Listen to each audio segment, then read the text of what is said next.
Welcome everybody to the Anchor Point Outdoors podcast. I'm your host Bruce Hammer, and we're talking hunting.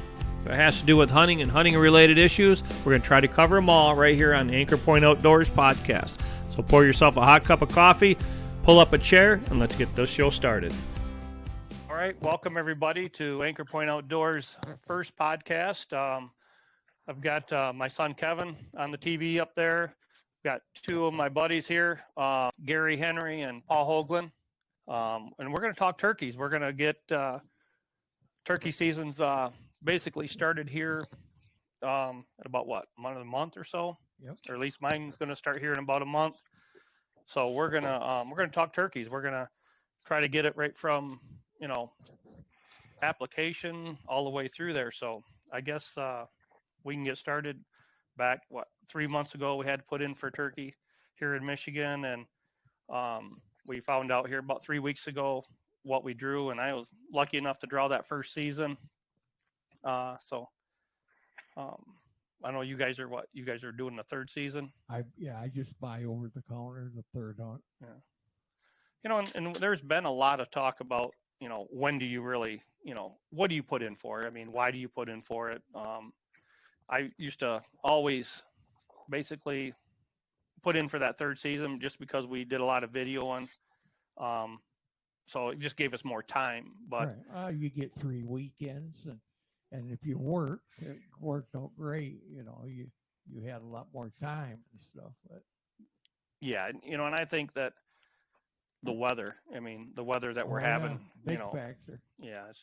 So I've seen it where there's snow on the ground that first week. You always try to push back and try to hold off as long as you can, thinking that winter's going to hang on. And unfortunately, like this year, we've had 3 weeks of snow on the ground. But I think honestly, I put in for that first season just because of the way the weather was going into the Christmas, and we have to fill it in by February 1st. So I wanted to make sure that, I think that season's I think we're going to have a lot of snow, hopefully those birds, and they're already out strutting. I mean, we found a few of them out strutting. Oh, yeah. So I've seen more flocks probably in the last couple of times with a lot of birds actually just in big groups. I mean, I just seen one just down the road. I bet it had 20 birds. Only one tom, but it had 20 birds in it. And I've had pretty good luck scouting so far this year. I started at the end of March, looking. And I've seen a lot of turkey sign, a lot more than I have in the last couple of years. Yeah. So I guess we can get started with that, Gary. And like you said, you've been hunting for 50 turkeys for 50 years. I mean, You've got a lot of knowledge and a lot of experience through early seasons, of turkey hunting. So I guess, maybe you can start us out with, how you got into turkey hunting and really what possesses you to go out every year. And yeah, I started when I was about 20, and I worked at Delafield and Cadillac, and then I lost my job there. They moved out, so I went to Baldwin, and that's when I really, really got serious about it. The people I met there was, Ron McCarty. He was a real good turkey hunter, and I ran into him, and he helped me a lot. And Bob Davison was a good caller. And George King owned a sports shop there, and he did a guide service. And I got to know him real well. So with them three guys, they really helped me out. I mean, it really made a difference, They got me going down the right road. And you just started turkey hunting. I mean, you just started going out with them. I just started going out with them, and I did that for years. And then, of course, now George has passed, and I'm not there anymore. I'm retired, and so I'm on my own. Yeah. So you're still beating the two tracks. Right. I've been doing that for years. Yeah. But. So, I mean, what is your feeling with the turkeys? I mean, what would you do? I guess if you had somebody new out there, what would you say to them? I mean, Scouting's important to find out where the birds are at. You got to do some scouting. You got to put some time in. And you said that you hunt mostly federal land, and state land. Yep.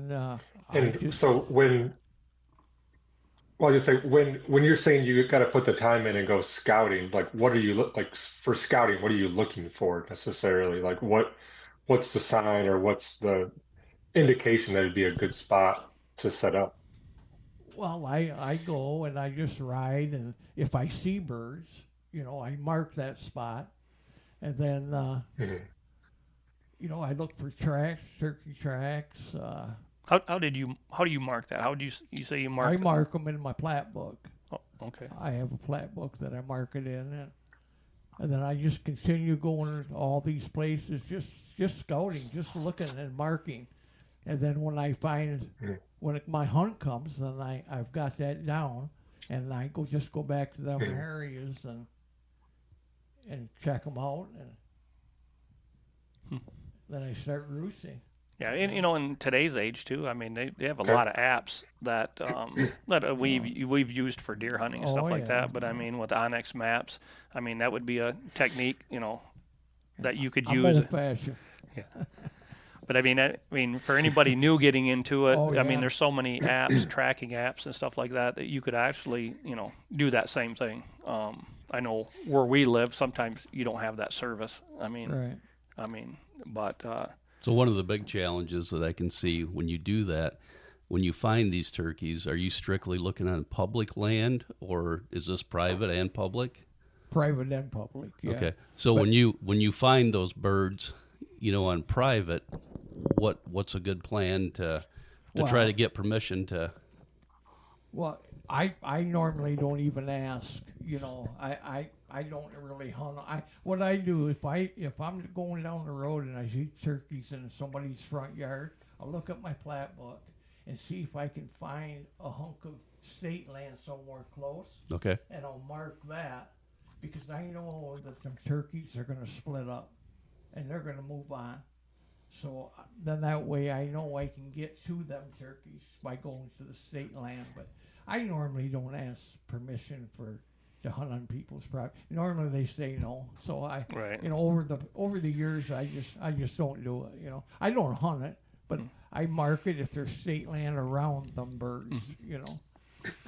And Well, how early do you start that? I mean, how early would you actually, like I said, we actually start in February, to put in for it, and we know by March. So by the beginning of March, you pretty much know, or like I did. I mean, I think the 11th of March found out. When would you actually? I mean, would you start right away trying to locate birds, or at least when you get access to that?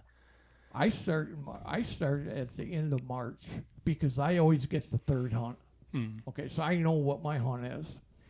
So I always started in around the end of March, marking birds, looking for signs, stuff like that. Just riding my loop. I've been riding that loop for 40, 50 years. Or when So you can get access, because if there's snow on the ground. But right, so exactly. you Yeah, just start running, beating the roads as soon yeah. as the Soon as I can access. get, as soon as I can get back in them, Mhm. I like to start doing it, and that's what I've been doing lately. Mm. But so I think for the people that do find those birds on private property, I think there is a lot bigger opportunity than say deer hunting to gain access. People I think are a little more willing to allow somebody maybe to turkey hunt than they are deer hunting. Mm. In Michigan, deer hunting seems to be a yeah, lot bigger issue than that, and so it doesn't hurt to knock on a few doors or find out who owns the property, but you got to do that in advance. You can't do it the night before and say, right, hey, do I want to come out tomorrow and try to hunt this bird? Do it in advance, and that's where Gary's scouting comes in. If you know those turkeys are there, I guarantee a lot of people do, but the people that get permission are the ones that are going to have the opportunity. right, and like most of the birds that I mark at the beginning of the year, they're not around comes my hunt. You know, they're because don't forget now you got the first hunt and the people that hunts the second hunt. Right. So that's why I just continue scouting during the first and second hunt because I'll go down and around the first hunt and still be scouting, and if I see cars where I parked, I don't go back to them areas during my hunt. That's not one of my priority spots because they're either going to shoot the bird or they're going to scare the bird. Yeah, I was just going to ask you that. I mean, after you actually scouted a few birds, if you actually went and still scouted during those 2 seasons to actually just see if those birds... Yes. Yeah, that to me, that's probably my most important time to be out scouting. And that way I got an idea where people are at, you know. So what are you seeing, Gary, when you go back out? I mean, are you running into like a fair amount of people how has that changed over the year? I mean, yeah, there's less and less people now. Okay. But years back, there were a lot of people. I mean, it was a problem, you know. It really was. Well, and really, I mean, like I said, even when I started turkey hunting or was able to put in for it, it was tough to draw a tag. Yeah. I mean, the seasons were nowhere near what they are now, and to get that first, second season, everybody, I mean, you were lucky to even...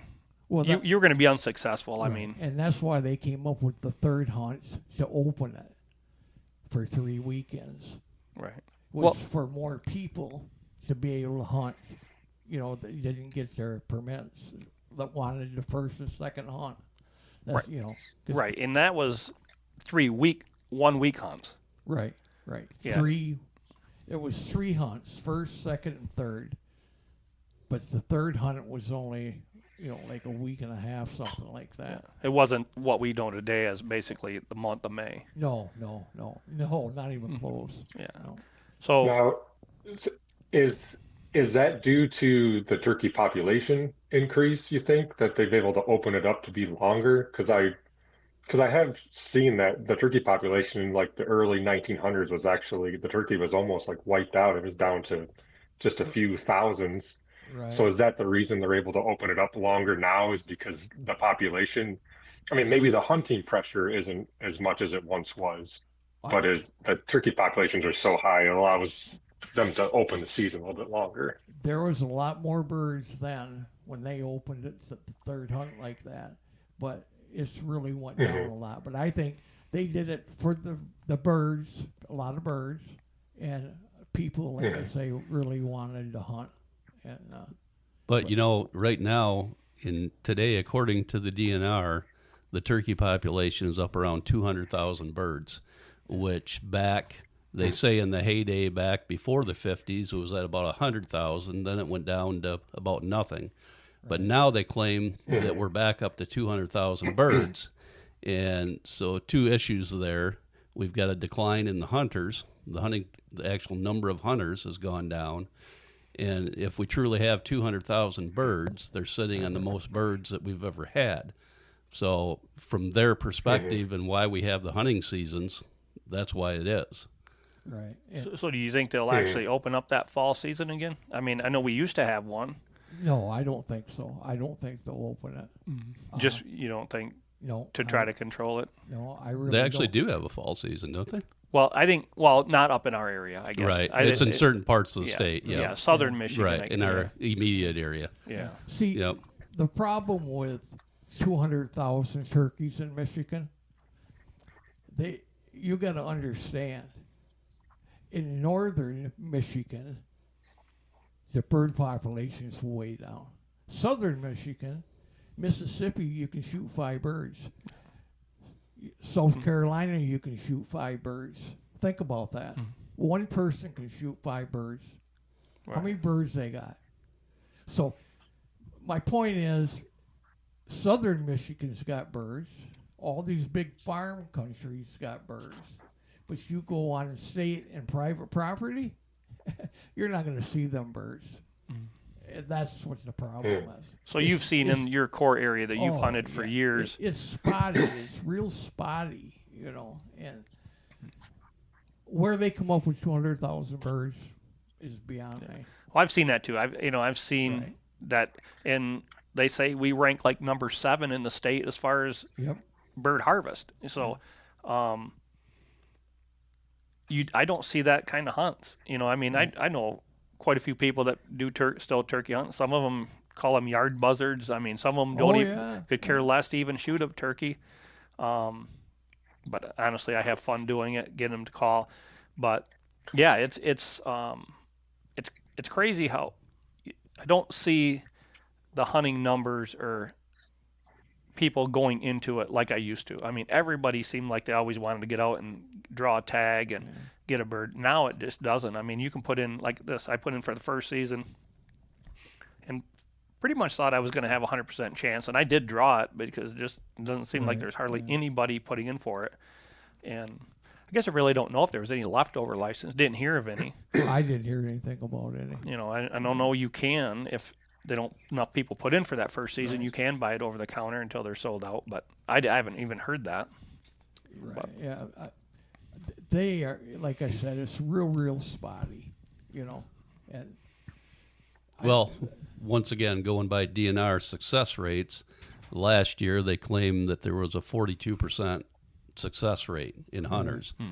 So once again, and that's actually in the world of hunting, that's a pretty high success rate. Oh, I mean, yeah. nothing's guaranteed, and you know the work's got to be put into it. But as far as the number of turkeys, the harvest information, they don't have real strong numbers to prove how that's working. Right. Well, and I think the biggest thing that I have found with state and federal land is all the clear cutting. All the wood cutting is it's unbelievable. And we've had several the land acres is just around. going away. Yeah, we've had several acres around us that they've cleared. I mean, there's no more select cutting. It don't exist. It's clear cut, flat out clear cut, and that just Well, and the biggest shoves the birds out.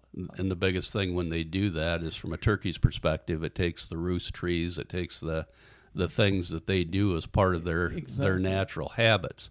As far as the ground, it actually is a restoration project that over time will help the habitat and the animals. But the immediate effect is it's going to make those birds move into a new location. Right, and the habitat, turkey habitat is. So you know what turkey habitat is?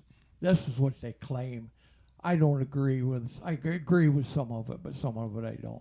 They figure 50% woods, 25% of it has got to be abandoned fields. You know, fields that's not used no more. I suppose that's for grasshoppers and stuff like that. And 25% is active agriculture. You know, cornfields and stuff like that. They don't even mention water. You know, well, I know turkey's got to have water, Right. You know, And you're actually cutting all when you clear cut like that, you're cutting all the mature trees. So any of the nut trees, acorns, everything. you're taking a lot of their food. Yeah, everything it's gone. Yeah. You know, But like I said, I mean, a lot of the turkeys I find, are on private land. I mean, once again, yeah, they are. I mean, it's just the way it is. You know, I mean.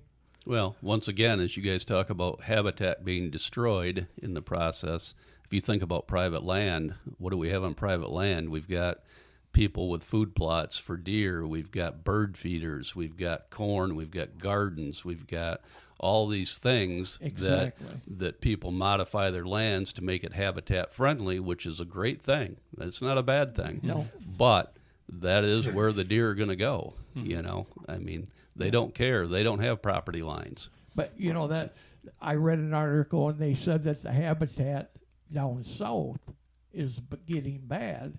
Well, I think to myself, of all these big shot turkey hunters and deer hunters buying up all these farms and stuff, you look and see what they do to them farms.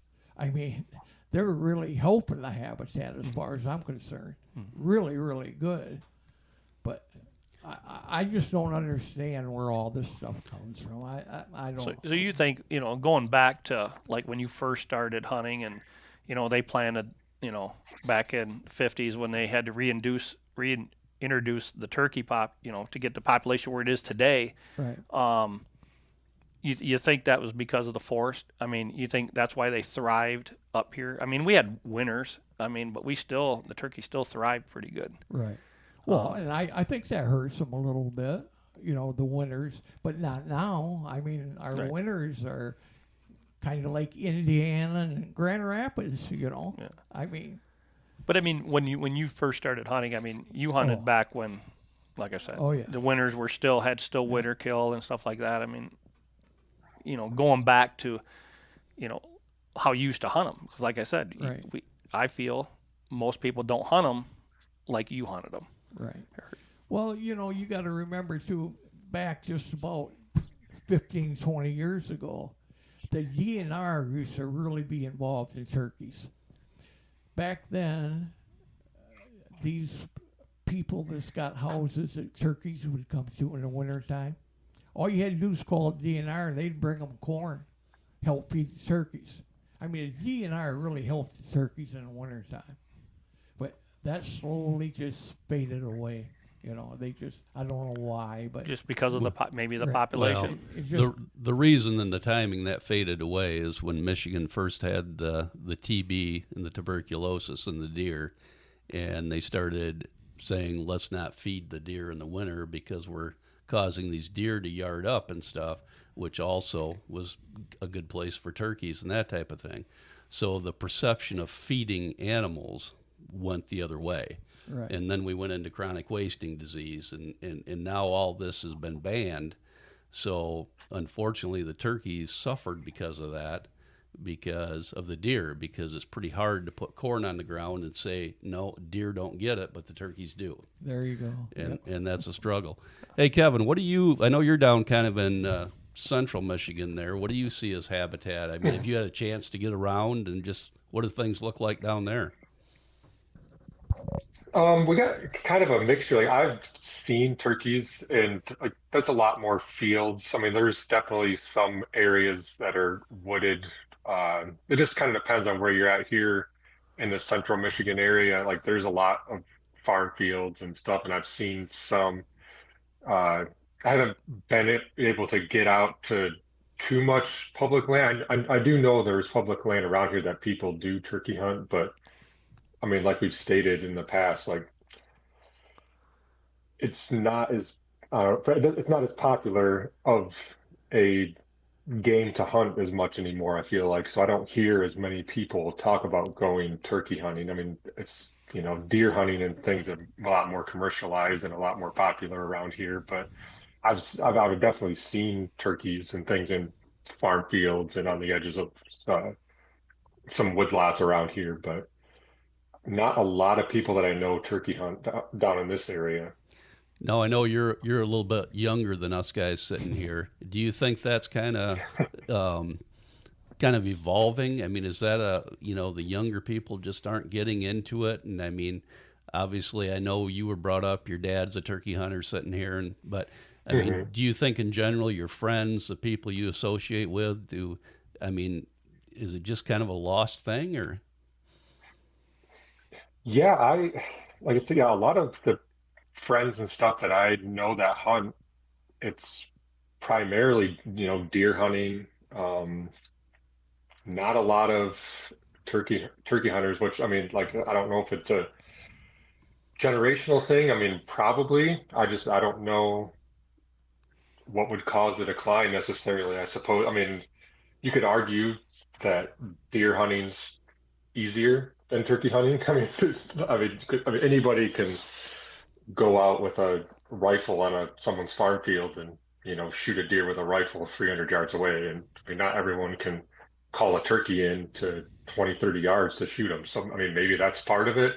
Takes a lot more time, and Well, there's a I don't technique. know. It's It's like you're saying, there's a technique. yeah, How many Right. people actually take the time out to learn how to use a turkey call or a Right, slate yeah. call? mhm. Just like you said, and that's a big part of turkey hunting. Is it going to be able to call them? It's the main part of it. yeah. I mean, And Yeah, that's I think it's like I mean, and that's part of it too. I think is just I mean, maybe I don't know. Like you said, my generation, like some of them wanted want it to be easy, or I don't like with the way right. this generation. I mean, people are working more. I mean, a lot of times, having, like you said, I mean, well, having the private land or having access to land is not something that my generation that buying a house and buying 40 acres isn't nearly as affordable as it was maybe 20 years ago. So I mean, like I said, you can always go, like Gary said, you see turkeys and maybe knock on some private land, but uh, in more urban or areas, like I'm not in a big city, but people are cautious nowadays of just letting somebody they don't know come and hunt, no matter if they think that they have good intentions or not. So I mean, a lot of times people just like don't go ask for permission because they just know, like they just assume it's a lost cause. I guess I don't necessarily know. I mean, maybe I'm speaking for people that, but I think that might be part of it. I don't. Well, But I think you hit from I think you hit on something too when you talk about the younger generation. They're kind of geared towards instant success. I mean, everything has to have a reward. You know, there's got to be a participation trophy, or there's got to be something. You know, you have to win, and something that takes a little skill. You know, and you brought up a great point when you start talking about calls. You know, to learn how to use all the different calls. You know, whether it's a mouth call, a slate call, you know, a box call, all the different things that exist out there. You know, great question. I'll shoot this over to Gary. How does somebody start out? How do you learn how to call turkeys? Well, me personally, I think the best thing is a slate. It's just easier. You know, a lot of people, a mouth call is nice because you don't have to use your hands. But mouth calls are, some people gag on them, some people choke on them, and they spit them out, and that's the end of it, right? I mean, they don't, and really, there's a lot of people who have a lot of problem with that. So I just say a slate, you know, a slate call is really easy. I mean, you just a little practice, and you can call birds then. I mean, if you can purr and yelp on the slate, you're good. Well, I think too. I mean, and I did it. And when I was younger, basically, well, younger than Kevin, I was in my early 20s. You know, and you're watching all these guys call birds, and you know, and you see the tapes. Back then, it was VHS tapes. I mean, a lot of people out there, but you'd get a mouth call, or at least I would, and you'd play the tape, and you would hear it, and you'd try to just mimic it, and then play it back. And, you know, even if it was a cassette tape. I mean, they had cassette tapes back then where you could just listen to people tell you how to call, and you just practice. I mean, I've had individuals actually tell me, yeah, do this, do that, and then it's just years of just trying to copy it, you know, or getting out there. You know, I've done it with, like you said, with slate calls and mouth calls. Hear a hen yelp, try to mimic, see if you can get it, and just copy them, and just you know. And over the years, I mean, it's worked for me, but it's just copying those hens and just seeing it, because I think sometimes what I hear is not what everybody else hears. Right. You know, I'm thinking, man, that sounds pretty good. Nah, probably not. You know what I mean? So. Well, and like you said, it's just one of those things where it takes practice. Like I said, I remember back in middle school and high school, I mean, it'd be, you know, March, getting close to turkey season, and you would be walking around the house with a diaphragm call in your mouth, calling turkeys in the middle of the day, just practice, you know, just getting some practice in, because, I mean, just like anything, it takes practice. You're trying to mimic so that, you know, you actually sound like a turkey and they don't go running off, because those birds are more intelligent than people give them credit for. But it's like anything else. The expense is just getting crazy too. I mean, mouth calls, I bought a couple the other day, and they're $9 a piece. I used to buy them for $4 to $5 a piece. You know, it's just crazy. Oh, it's just a markup. I mean, it just, you know, it's just crazy. Just you put a name on it. And there's so many people that are making them now. It's just, that's a whole new thing there. Well, and we go talking about turkey calling and stuff, and we're gonna go back. We're gonna go back to a little bit back when you started, and I went to a couple of them in Baldwin. They had turkey calling contests. You don't see those anymore. Nope. You very seldom see a turkey calling contest for anybody to go and really learn from some of the experts in there. You know, like you said, you met Michael Waddell when he was first coming up. Before he was really with Realtree, he was actually doing a lot of those calls, and Mark Drury and some of those. But you don't see that anymore. You don't see those for those guys Kevin's age or that generation to what we had at access because Exactly. Yeah. No. Well, Traverse City took that over.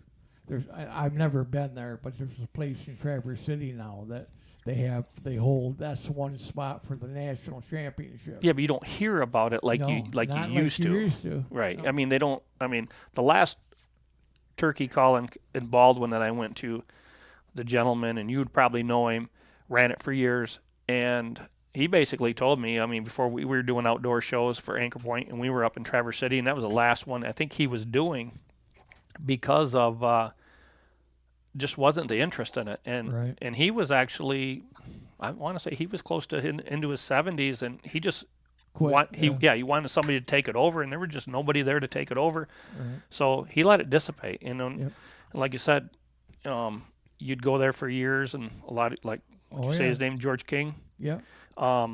Those guys were all big in that area down there promoting that, and to see that just fade away just because just generational gap. I mean, the guy just Well, that's exactly what it is. I mean, it just people's just getting out of it. I mean, So how do you, and I mean, I know the DNR's got this problem with all hunting, but how do you get young kids to have an interest in this? Years back, like I say, Ron McCarthy was really good, and Ron used to have a lot of seminars. And a matter of fact, remember when you first met Tracy? Yep. You were a member of the Tustin. Sportsman's Club, yep. Yeah. And we got a seminar and stuff going there. Remember that? Yep, yep. And invited all the kids to come, and Bob Davison came, George King came, Ron came, and all gave their time teaching kids how to use calls and stuff. And it works a couple times, and then it just seems to fade away. People just ain't interested in it anymore. Well, and we see, at least down south in some states, they have an actual weekend hunt for youth, for turkey. We don't do that in Michigan. We do several of those for deer hunting. But is that something that, the DNR needs to do and, have a youth hunting weekend and do something to kind of put the spotlight on the youth and try to get them out and give them an opportunity, Right. And that's a perfect example. I guess I never thought about that, but that's we have a youth hunt for everything but turkey. Right. Yeah. We don't have, let's say, even if it was the first season or before that first season, let's say it's a weekend hunt before, just like anything else. I mean, but maybe there's something into that. I mean, yeah, because you don't have a youth season to get more people in doing I just don't think you have the people, anymore that are willing to put their time into that. I don't know. Well, and I think, at least my perspective is when I first started, and a lot of people, like I told you, a lot of people call them, oh, I ain't going to chase that yard buzzard, blah, blah, blah. But it's different to me. I mean, it's not even about getting a turkey. It's not even about shooting the turkey. It's calling it. Right. It's like, a lot of people, and I've never been able to elk hunt, but a lot of people associate it with elk hunting and being able to communicate with that animal to bring it in within shooting range. And I guess that's where, if I could just take somebody out hunting, I could care less if I actually shoot a bird. Right. But if I could actually go out and call it, I have more fun calling the bird and getting it in than, we've been able to call birds here Right. in my own property, been able to call it in and her to harvest her bird. But to me, that's the fun part of it, the communication and getting it to come in and fly down once you get it off the roost. But the process is what makes memories. Right. The killing's the end result. The process makes the memories. Exactly. Well, but just like what you said, though, everybody wants gratification. Well, the gratification is not always the bird. Well, You know what I mean? But that's what people want. Right. If I buy this license and I spend $20 on this license, I better get a bird. Right. Because if I don't, I'm not going to do it again. You know what I mean? And it's not that for me. I mean, if I can go out and hunt and get that bird in, yeah, the icing on the cake is to get a nice bird, to have that experience. But yeah, once again, it's the experience. It's being able to go out with your kid and share that experience Right. or hunting buddies, be able to just do that. That's where it's at. So how about that, Kevin? How do you feel?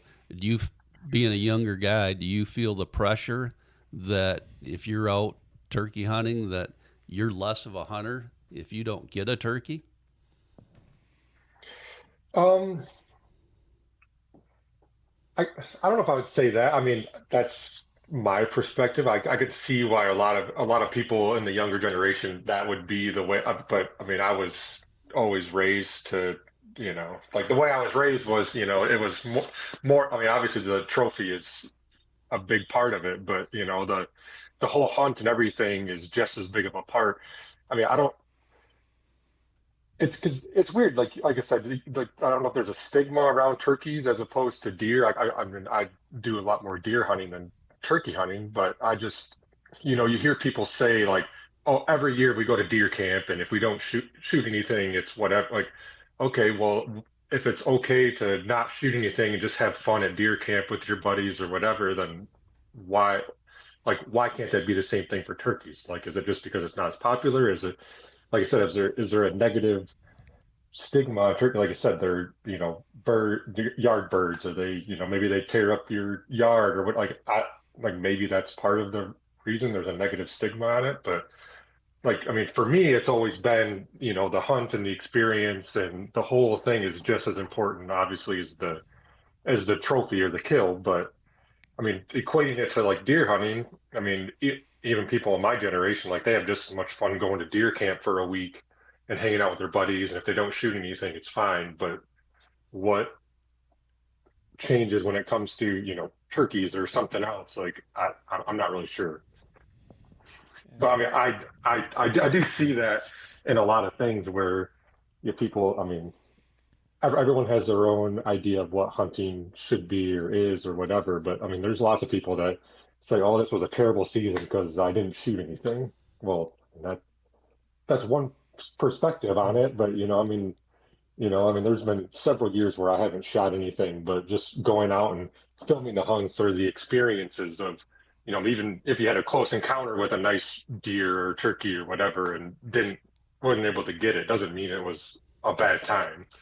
Right. So, Well, but I mean, so from my perspective, I don't see like not getting the trophy as, I mean, obviously that's one of the main reasons you're there is to try to take a trophy, but I don't see it that way. But I mean, like I said, I could be in the minority of people in the younger generation just because of my upbringing of, being able to cherish the whole process of the hunt and everything, not just the trophy. well, I think you've done a good job at a young age to realize that, because it took me a lot of years. And I think there's a thing that I'll equate it to deer hunting is you harvest deer, you harvest bucks, you harvest things. And at a point, you realize it's not about proving that you can. It's about enjoying the sport, enjoying the outcome. And for me, now the process is way more enjoyable. And it should be the same way with turkeys. It's the icing on the cake when you harvest your animal, but that shouldn't be the driving force to decide whether you succeeded or failed. Right. And so, Well, and Gary, like you said, you hunted back the same way. And just like what Kevin's saying, a lot of people don't look at it, but when you get it, you guys did it as a group. Oh yeah, there's. I mean, you guys had like 3 or 4 guys that actually just went out, roosted different birds at different times and stuff like that. Exactly. Yeah. So I mean, what you're talking about deer camp, I mean, it used to be like that. Yeah. Oh, we used to have fun at it. It just really wasn't, even in my generation, really wasn't like that. Right. It But was, like Paul says, you got to get the younger generation involved in it somehow. That's if they could have the experience of sitting out in the woods and listening to one of them turkeys gobble the way they gobble and start coming in, and they could experience that once or twice. They're gonna get hooked. No, I'm a firm believer in that. I mean, that's just the way it is. I've seen adults that had no desire to go turkey hunting, but as soon as they actually had a chance to go, Yep. they enjoyed it. I mean, it was just listening to that bird come in, and to me, and I've told people this before, I've had them so close to the blind, hunting blinds or whatever, that it's not even the gobble that got me. It's the drumming. Right. It's yeah. feeling that, and you could feel it. You could hear it right outside, and you Right. just knew they were close. You know, to me, that was the excitement. That got me more excited than actually shooting the bird. You know what I mean? Just bringing them in that close where you could hear that drum. You could hear that, you know, they gobbled all the way in, and your heart Right. just starts going. But, yeah, I just think more people would actually get out and do it. Just like anything, I guess you would experience You that. put time in it and, Yeah. and try it and Right. do it. And like I said, I mean, you got to have the people willing to do that, willing to take somebody out Right. there and sacrifice their own time, not to get a bird, which is probably another story. But a lot of people don't want to do that. A lot of people don't want to take. They're so self-centered. They're going to Right. get this time off. It's going to be trying to fill their own tag. They don't could care less if Right. you hadn't shot it. They shot a bird every year, and you've never shot a bird. I would much rather take somebody out that's never shot a bird and sacrifice my own tag to take them out than, to give them that experience. Because I think, Kevin's first bird, actually shot on your property. I mean, huge bird. He got ate up. I mean, his head was. I had 80 mosquito bites all over me. Yeah, you earned it. But he did. Yeah. But the thing is, he didn't waver. But I mean, he sat right I there. remember it forever, though. But it was a huge bird. It was a 12-inch bearded turkey. I think it was huge. Oh, yeah. It's a great bird. But he never wavered. I mean, and that was just. But the gun knocked him over. But he was. What, 12? That runs in the family, though. Yeah, Gavin. yeah. Yeah. I think I set everybody up that way. Right. But no, but that was, that was an experience that, like you said, after all these years, it's something I can still remember that. I can Right. still remember that. And he didn't waver. I said, man, most people went through that. I mean, he was ate up with mosquitoes, his forehead. I mean, but most people would just say, forget it, I'm done. Oh yeah. But no, it was a good experience. But like I said, to be there for his first turkey, I mean, I'd love to be able to do that. I mean, that's just something But that that's why a lot of people now don't even bother with that third hunt. Is you're talking mosquitoes. When the third hunt starts, you have all the undergrowth growing. You got mosquitoes. You got ticks. People would rather be out, and they are during that hunt, getting mushrooms. Trout fishermen cutting through the woods to go trout streams. All your RVs are starting up, and the third hunt isn't all what people think it is. well, it's just more like I said. In today's days, everybody's so busy Yeah. that it's just easier to have. If you want to hunt 4 or 5 days, you're going to probably end up taking that third hunt just because most people cannot, unless you take a week off. Right. Yep. Just to turkey hunt. I mean, But- and most people don't. I don't. And really, the third hunt, the weekends, I don't even hunt anymore on private or state land. It's just too busy. Not with turkey hunters, with people. Yeah, ORVs. Yeah, because Yeah, ORV in this I mean, area it- Oh, is yeah. crazy. Where I hunt is it's crazy. Yeah.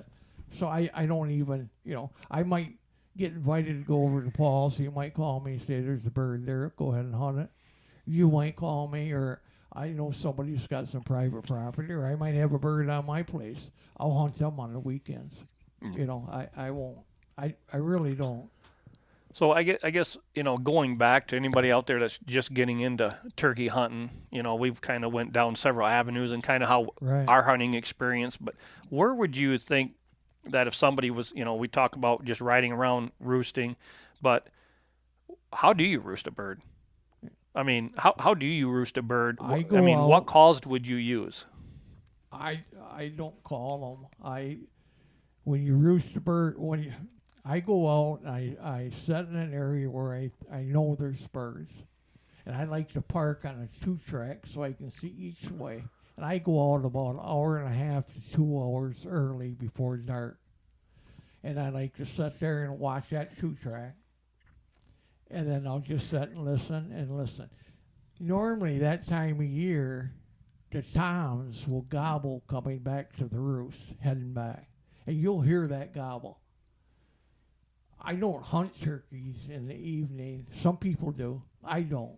Okay. But he'll gobble, and that's what he's doing. As soon as I hear that gobble, I'm in my truck and I'm gone, and I'm going to another area to roost. And the reason I do that, for just the same reason Paul said, there might be somebody, tomorrow morning I decided to go hunt that bird, there's going to be a car there. And it's going to be somebody that knew that bird was there, but he didn't roost that bird the night before. Mm-hmm. So that's why I try to have 2 setups, just for that reason. Well, and I guess my history with that too is, I mean, I've used owl calls, especially like around here where I know birds are roost, but maybe not roosting. Maybe they're roosting on my place. Maybe they're roosting on the neighbor's property. But you get out there and just when they're flown up, you hit that owl call, and sometimes it doesn't work all the time. But I use an owl call, but I wait until just before dark. And I'll use an owl call. So an owl call would be your call of choice for anybody out there. Right. That would be, you get a good out practice with that or whatever. I like a gobble hose once in a while too. Shake a gobble hose a couple times, and he hears another gobble. A lot of times he'll fire up too. Is that just like a locator? I mean, is that just to let him know that, hey, there's another? Well, he'll gobble because he's, what's that tom doing in my area? Right. I mean, that's. That's what I was getting at. They're kind like deer, with a grunt call, But so I'll use that too. Owl and the gobble hose. I've basically used owl calls. I mean, to roost. I mean, try to roost them. Like I said, it doesn't always work. No. But knowing where those birds are, that's the big thing. Yeah, boy, that really helps. Because I've actually, and I use my own property as an example. I mean, I'll go out there and I'll hit it, knowing that the birds, I've seen birds earlier, like a couple weeks, but haven't heard anything. So I'll go out there and hit it and won't hear nothing. But that next morning, they fire right up. I mean, they will not gobble off the roost for whatever reason, but that next morning I'm thinking, man, I don't even know if they're, if they moved on or got pushed out. But then they turn around and they're 50 yards from the house. You know what I mean? They're roosted. So, it just amazes me that, sometimes it doesn't work all the time, but really scouting, like you're saying, riding around, knowing that those birds are there. Right. Sometimes you won't get them to gobble. I mean, is there anything that you do that? No, a lot of times they just get quiet, and that's just the way it is. Yeah. I mean, do you go back then? Would you go back if you knew the birds were in that area, and let's say you went out there to roost them, you didn't see them? Would you still go back there knowing that those birds are working that area, even regardless? Oh, yeah, I go back, yep. So you would still set up. If you didn't see anybody, you would still set up in them woods and then wait for daylight or whatever to call. I'd set up, and then when the songbirds start, I'd give a couple real light yelps, and then if I don't hear anything, I might get a little more aggressive, a little louder with my yelp, and then if I still don't get a gobble out of them, then I'll leave that area. Going back to what you just said, why do you wait for the songbirds? I mean, what is that? That's when everything wakes up, and so that would be a technique to use if you were trying to figure out. Right, the crows will start. A lot of times, as soon as the first crow goes off, the turkeys start gobbling. I don't know why, but that's right. So I've noticed that, and like crows are the biggest one I've noticed in the morning, flying over, and you can hear them gobble. That's why, going back to probably a mid-morning hunt, or afternoon hunt, like you said, you don't hunt afternoons. Run and gun like I do is, that's right after the roost. So I mean, a crow call would be your your go-to at that point. I mean, yeah. that midday.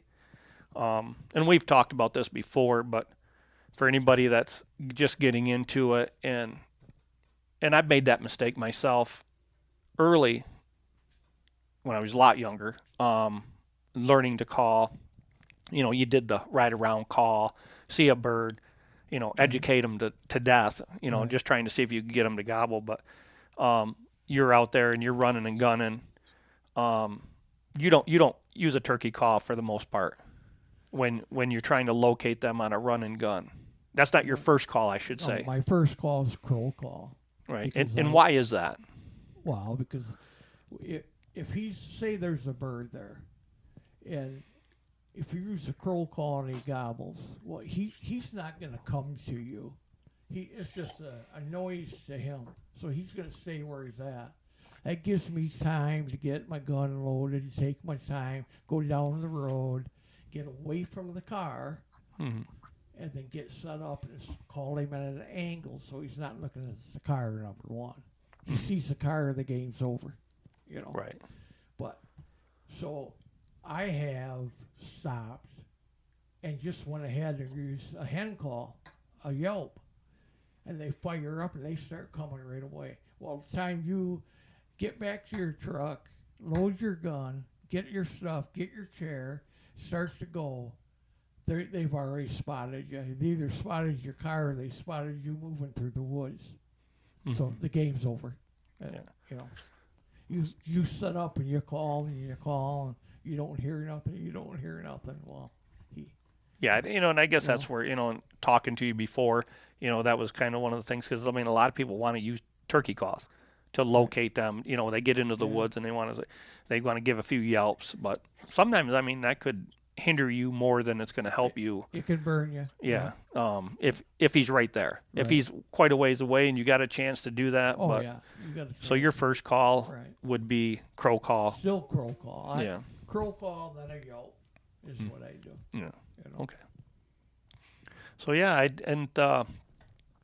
I guess for our first podcast, I mean, we've covered a lot of different topics. You know, Right. some things that we didn't get a chance to cover, but I think we could get into setup on turkeys. I mean, we could spend another hour just talking Oh, yeah. about setups. You know, and you know, really after you've really roosted them and got that. I mean, we can start that on our next podcast. You know, really Right. want to get into the setup of it. You know, we've been about an hour now, but I think setting up decoys. You know, there's there's definitely a technique to that. yeah. Oh, yeah. I showed you that. Yeah, and you know, I think we can get into it depth on another one, but just as a little intro to that, just Jake's to Tom's to only hens. Right. I've actually just went to hens. Yeah. Because I've had too many. I mean, now it's because of I try to hunt mostly with a bow. Now, if I get down there and I really got time I want to harvest or whatever, and I want to take it with a gun, I'll take it. But if I want to get one on film and filming, but for the most part, my first take is want to take it with a bow. Right. And sometimes, just at least, I've had them lock up too far away for the bow. Right. Even though I've tried to put my decoys, I've Oh, yeah. even, I guess when I hunted your place, I put them too close. Right. I put them too close to my blind and couldn't get over it when they've come in. Right. Assuming that they're going to lock up, but like I said, yeah, different techniques of decoys. I think we've all used them in different ways. Right. But from just feeding hens to lay down hens, and I guess that's kind of where I'm at. But I guess we could save that for Right. the next yeah. podcast, because like I said, there's a lot of calling techniques, and I guess for anybody that's wanting to listen and stuff, I think calling to me is where I think I struggled probably more than anything, is trying when to call, how when often, not to call. when to shut up, which has always been a problem. Over for me. calling, Right, Kevin? Yeah. Overcalling is, Yeah. is the biggest thing, you know. Well, I guess I mean that's something I think, even like, deer hunting or whatever, you always think like you don't want to overcall, but then at what point is not calling at all hindering you as well? Like I mean, like being a if you're afraid to overcall, sometimes you don't call enough, or maybe just decide not to call at all because you're too afraid that you're going to overcall and you think you're going to do more damage than good. So, Well, if you know, if you had a turkey gobbling, normally by the thumb of what you do is if he gobbles, you call. He gobbles, you call. You just continue doing that as he's coming in. Closer he gets, you got to just be a little less aggressive with your calls. As a matter of fact, when he gets about 50 yards away, I quit yelping, and I like to just go to the purr once in a while, you know. And that's a relaxed state that the hen's in. She's eating, she's purring, she's scratching, you know. And he'll come into that, 50, 60 yards away.